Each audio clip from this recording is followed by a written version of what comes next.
énormément de contraintes liées à la structuration du marché avec pas forcément la capacité à pouvoir valoriser à leur juste niveau les innovations, une réglementation qui les limite et qui limite la prise de risque. Je ne suis pas en train de dire qu'il faut enlever ces limites, c'est nécessaire.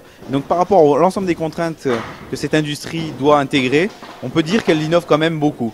Après, à côté de cela, il y a un potentiel énorme si on arrive à se mettre d'accord sur ce que c'est que l'innovation. Quels sont l'ensemble des potentiels d'innovation qui ne sont pas encore exploités à ce jour.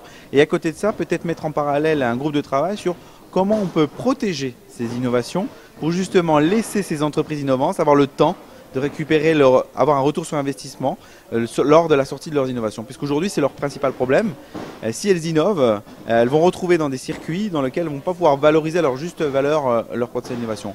Ensuite, dans l'agroalimentaire, sur une partie, notamment tout ce qui est vin, on a mis du temps, par exemple, à exporter, à comprendre qu'il y avait des marchés à l'étranger, qui avaient une taille, une telle dimension, que l'innovation était juste une adaptation de notre produit aux critères socio-culturels des pays. Je prends l'exemple du vin. Pendant longtemps, on a dit que les Américains ne savaient pas boire le vin.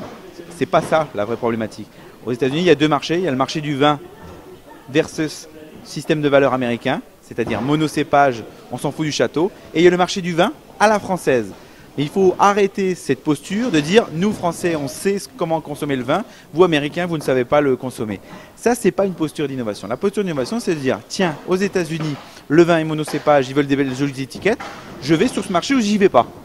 Mais si je veux aller vendre du vin à la française aux États-Unis, c'est un petit marché de niche, mais un petit marché qui existe quand même. Mais il ne faut pas confondre les deux. Et aujourd'hui, l'industrie agroalimentaire a un énorme vivier, c'est aussi l'adaptation des produits à des marchés de gros volume.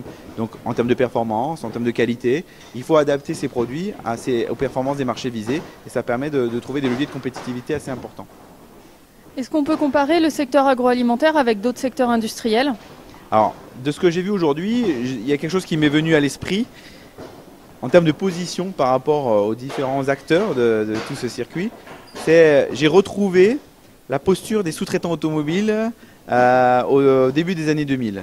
J'ai senti dans les propos et dans la situation des gens qui étaient exactement dans la même posture que les sous-traitants automobiles, à savoir avec des sous-traitants, des fournisseurs de rang 1, un fabricant d'automobiles qui vend des voitures, et eux au milieu, à qui on serre la vis, on serre la vis, on serre la vis.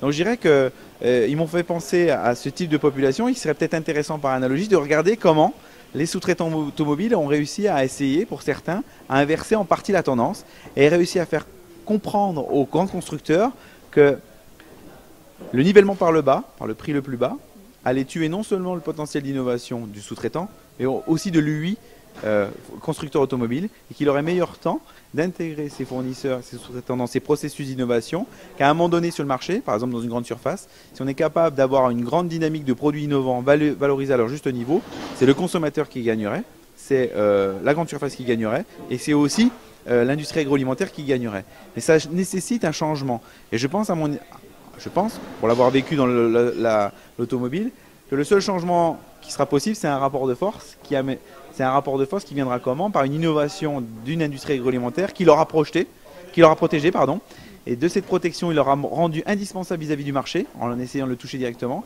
et c'est le marché qui demandera à la grande surface d'avoir ce produit dans le supermarché. Et je pense qu'avec des démarches stratégiques de ce type-là, on peut inverser petit à petit la tendance et créer une nouvelle type de relation plutôt collaborative entre les acteurs de la chaîne de valeur sur l'industrie agroalimentaire. D'accord. Et on a parlé d'innovation de rupture. Est-ce que c'est la plus importante ? Alors l'innovation de rupture, pendant des années, on a caractérisé le potentiel innovant d'une entreprise par son potentiel d'innovation de rupture.